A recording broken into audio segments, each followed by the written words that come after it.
Titikman namin dito yung corn. Sweet corn nila, Thai version. Tignan natin, baka kakaiba rin. Quick bite lang to, quick bite. Yan, nilagyan niya sugar. Nilagyan niya ng evap. Kakaiba nga. Yung sweet corn may evap, may margarine. Pag nandito ka talaga, it's all about presentation. Quick bite natin yan. Ayan na, mate.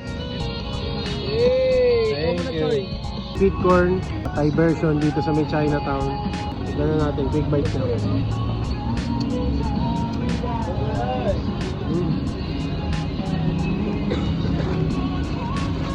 Halos walang pinag-aiba yung sweet corn sa atin. Ang pinag-aiba lang, halos wala Pero sa kanila, may sugar, hindi siya maalat, hindi maalat. Sa atin medyo sweet yung dito.